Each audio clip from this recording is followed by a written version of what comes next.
Привет, ребят, меня зовут Аня, и я живу в Америке уже 20 лет. И вот сегодня я бы вам хотела рассказать свою историю о том, как я сюда приехала легально, уже по грин-карте. Так что, если вам интересно, пожалуйста, смотрите дальше. Начну с того, что я родилась и прожила почти 13 лет своей жизни в Туркменистане. Если кто не знает, это маленькая мусульманская страна, которая раньше была частью Советского Союза. И вот когда он распался, Туркменистан стал независимой страной. Туркменистан в основном состоит из пустыни. Там у нас есть Каспийское море, президент там диктатор. И наши соседи это Афганистан, Узбекистан, Казахстан и Иран. Мы как бы себя всегда чувствовали как не в своей тарелке там и всегда хотели переехать, но куда мы точно не знали.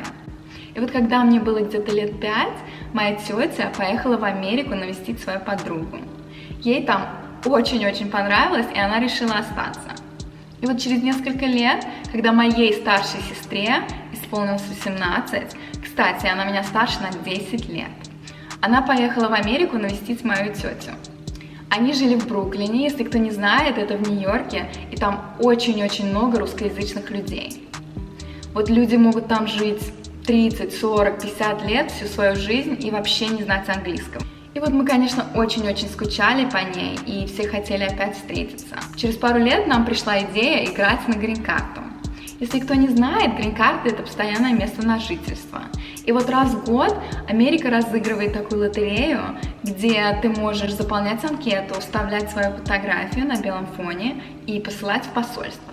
Сейчас это все можно делать по интернету, ничего не надо письменно делать. И вот мы этого сделали и как бы забыли про это. Мы думаем, почему бы и нет, нам нечего терять, давай попробуем. Это бесплатный процесс. И причем такие правила, чтобы вся семья могла переехать в Америку, надо, чтобы всего один член семьи выиграл эту грин-карту. Но чтобы у нас было больше шансов, мы подали на папу, на маму и на мою сестру.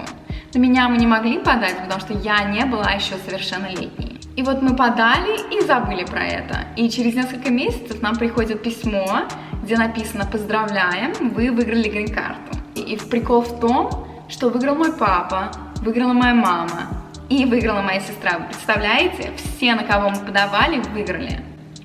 И мы были в шоке, но мы как бы сразу поняли, что это наша судьба, нам действительно надо оказаться в Америке. Но перед тем, как получить эту грин-карту, нам надо было пройти интервью в посольстве. Так как Туркменистан не мог этого делать, мы поехали в Москву на это интервью. Я очень хорошо помню этот день, мы сидели в посольстве и ждали, пока нас позовут. Интервью у нас брал американец, но на русском языке, и просто спрашивал нас всякие вопросы и хотел узнать, какие у нас намерения. В конце интервью он нас поздравил и сказал: приходите через пару часов за документами. Мы, конечно, очень-очень были рады, сказали сразу сестре и тете, они там вообще радовались, не знаю как. И вот когда мы приехали обратно в Туркменистан, меня родители попросили никому об этом не говорить, так как это бедная страна.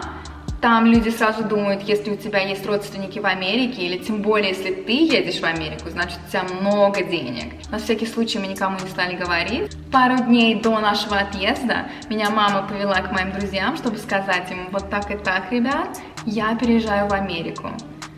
Может, мы никогда и не увидимся еще. Они вообще все были в шоке и спрашивали меня, как это я им не говорила до этого. Мы все свои вещи, шмотки оставили там, так как сестра сказала: купим все новое здесь в Америке. Даже оставили нашу 7-летнюю собачку там. Но у нас не было выбора, мы сами даже не знали, куда мы едем, что нас там ожидает. И вот сначала мы прилетели в Лондон, и там самый большой аэропорт в мире. Мы очень потерялись, не знали, куда идти. Хотели кого-то спросить, но английский мы так хорошо не знали. Я помню, мы друг другу говорили: ты иди спроси, нет, ты иди спроси. И вот каким-то образом мы нашли наш путь и прилетели в Америку. Мы прилетели в Нью-Йорк, и хотя моя тетя жила в Нью-Йорке до сих пор, моя сестра пару дней до нашего приезда арендовала квартиру в Нью-Джерси, час езды от Нью-Йорка. Я не знаю, почему ей здесь больше нравилось, здесь больше простора, здесь природа. И вот они арендовали нам лимузин, и мы ехали час с Нью-Йорка до Нью-Джерси. Вот когда моя сестра уезжала с Туркменистана, мне было 8 лет, ей было 18. Так что у нас вообще почти ничего общего не было. И вот сейчас я была уже подростком, И я так на нее смотрела, как на чужого человека, и мне было интересно. И я, конечно, стеснялась, потому что мы совсем изменились за эти 3 года. Ну и вот, мы приехали 7 июня, и 10 июня, через 3 дня, мне исполнилось 13 лет. Так как моя сестра была единственная, которая говорила по-английски в это время, она пошла устраивать меня в среднюю школу.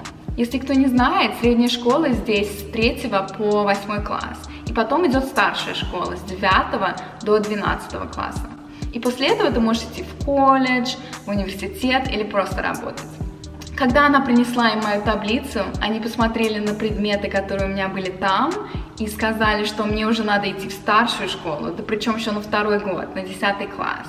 Моя сестра сказала нет, она только еще приехала, она английского не знает, пускай посидит здесь со своими ровесниками год, и потом идет в старшую школу. И слава богу, что она так сделала.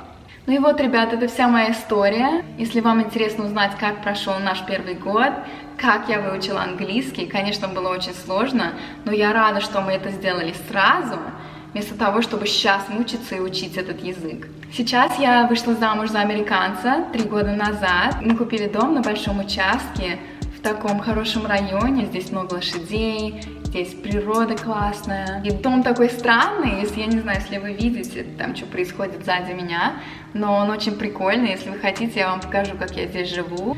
Очень-очень здесь интересно. Я люблю, что я в Америке. Я вообще не представляю, какая у меня бы жизнь сложилась, если бы я осталась в Туркменистане. И дайте мне знать, какие бы вам видео интересно было увидеть в следующий раз. Пожалуйста, подписывайтесь на этот канал, я буду выставлять еще разные видео. Окей, ребят, ну спасибо за просмотр. Я очень-очень благодарна вам. Пока, до встречи!